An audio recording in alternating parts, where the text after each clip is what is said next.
The highlight of our Busan trip was this dinner at Chef Gon, an intimate restaurant featuring seafood from the Jagalchi market.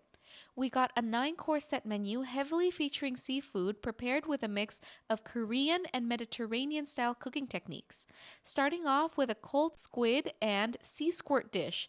Yes, it's called sea squirt, over a bed of seaweed. This dish was simple and emphasizes on the briny taste of the sea. Next up, a shrimp bisque with parmesan and pink peppercorn.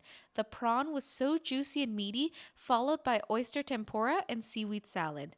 The star of this dish was actually that seaweed. It had an almost almondy, creamy, savory taste to it. Next up, the mussel porridge with cod and saffron broth. I thought the presentation was very clever since it was a porridge you had to mix up. Flavor wise, it was one of my favorite courses of the night.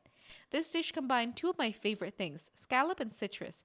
I ate and left no crumbs. Next up, the grilled octopus and pumpkin sauce with bulgur grain and chili oil. The octopus was a tad on the chewy side, otherwise, this could have been perfect. Last savory course we had was the steak with couscous and red wine sauce. It was okay, but this dish had no business being on this menu. I would prefer it if they remove this course completely and committed fully to the seafood. Not every meal needs red meat. We would have been full without this. Then, a pear and mint sorbet as a palate cleanser before we moved on to flan, the final course. Classic, timeless, creamy, and rich. You can't really mess up a flan. Overall, it was a fantastic meal and experience.